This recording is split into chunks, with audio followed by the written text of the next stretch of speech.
Pelos vapores do Matteo Bruzzo, a saga da família George da Itália para o Brasil.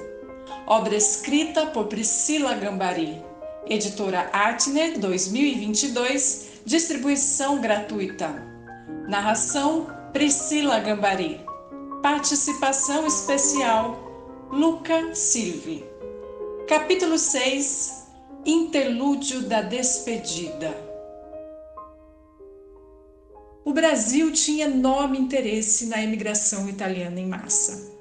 Em 1888 foi proclamada a abolição da escravatura pela Lei Áurea, assinada pela princesa Isabel. A ideia era direcionar todo ou uma parte desse montante humano para as fazendas escravocratas, em substituição à mão de obra negra na lavoura de café. Da região do Marche, onde fica Recanati, mais de 700 mil pessoas entre os anos finais do século XIX e o começo do século XX deixaram tudo para trás. Fugindo da miséria, da pobreza e da opressão que os assolava de modo insustentável, resolveram, munidos de fé, força, coragem e dignidade, apostar numa nova vida em um distante e novo lugar. Consigo escutar o lamento da alma sofrida daquela gente ao contemplar o desabafo bastante conhecido de um camponês italiano a um ministro do país, enumerando os motivos que estavam impulsionando o drama da imigração. Que coisa entendeis por uma nação, senhor ministro? É a massa dos infelizes? Plantamos e ceifamos o trigo, mas nunca provamos pão branco. Cultivamos a videira, mas não bebemos o vinho. Criamos animais, mas não comemos a carne. Apesar disso, vós nos aconselhais a não abandonar a nossa pátria? Mas é uma pátria a terra em que não se consegue viver do próprio trabalho? O fato é que as coisas não estavam difíceis só para quem levava uma vida camponesa de pobreza, de privação e de trabalho pesado e árduo. Em visita ao belíssimo Museu dell'Emigrazione Marchigiana em Recanati, tomei conhecimento que famílias de posses também emigravam.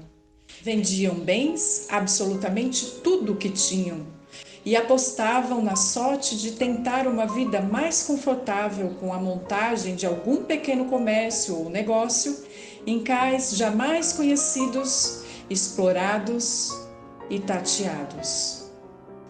A preparação para a viagem transoceânica começava com meses de antecedência da partida. As famílias eram numerosas e, além de não poderem levar muitas bagagens por uma questão de logística, teriam ainda que preparar alimentos e provisões que consumiriam enquanto estivessem em trânsito pelas estradas, trilhos e alto mar. Obviamente que muita coisa estragava, o que, associada à comida quase nunca fresca do navio, causava males gástricos e intestinais diversos, especialmente nos idosos e nas crianças. Os escassos objetos que não poderiam ser embarcados nos vapores que fariam a travessia pelo Atlântico eram negociados pelas famílias. Já roupas, pequenos artefatos de trabalho e todos os demais itens pessoais, acomodados em sacolas, fardos, trouxas de tecido e caixotes de madeira. Aproveitava o período pré-viagem para visitarem o cemitério, o médico, a igreja, o padre e para organizarem reuniões de despedida com os parentes, vizinhos e amigos que se manteriam na Itália. Chegada a data da partida, se lançavam na estrada ao alvorecer e, com os olhos cheios d'água, marchavam rumo ao porto com os seus corações banhados de expectativa, sangrando saudade. Segundo o Museu dell'Emigrazione Marchigiana 2021, a bagagem é símbolo de suma importância para o fenômeno da migração. Os mais pobres não enchiam a mala de papelão com roupas, pois, na maioria das vezes, não tinham nada além do que vestiam, mas as sacolas estavam cheias de comida por medo de passar fome no caminho e lembranças da família e da terra de origem. Para o migrante, a bagagem representa um elo entre a situação de partida e a de chegada. Quanto mais as coisas entram, mais o vínculo com a terra de origem parece firme e menores as distâncias. A viagem até o porto ou ponto de partida era feita em carroça, lombo de animais, a pé ou de trem. Os principais portos que escoaram o povo forte e viril do mar para o outro lado do Atlântico foram o de Nápoles e o de Gênova, sendo que este último era o mais procurado.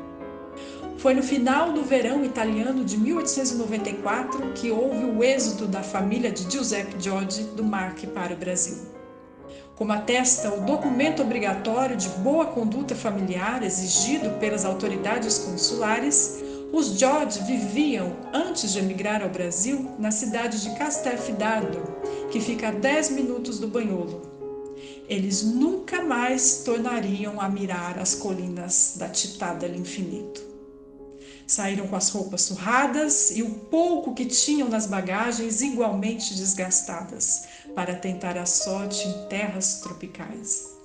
Com o olhar colorido à esperança, desbravar os Apeninos, uma parte da Emília, para então aportarem no burburinho e vai-vem de almas amedrontadas, sofridas e miseráveis que desfilavam aos milhares na cidade portuária de Gênova.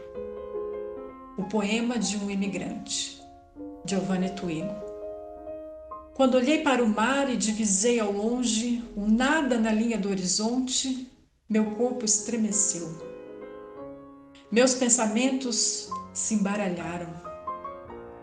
Fui tomado por um certo pavor, por uma indecisão.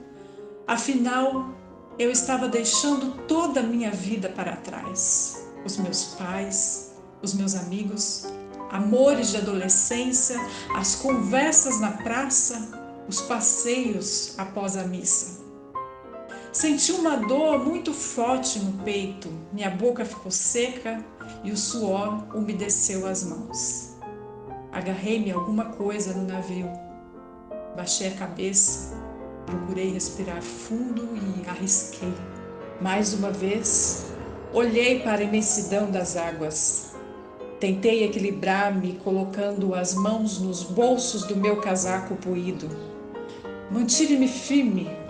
Parecia querer assumir uma posição de orgulho e desafio. E comecei a sentir um vigor, uma força, uma convicção. Sim, eu iria para o Brasil, iria enfrentar o desconhecido, iria deixar tudo para trás.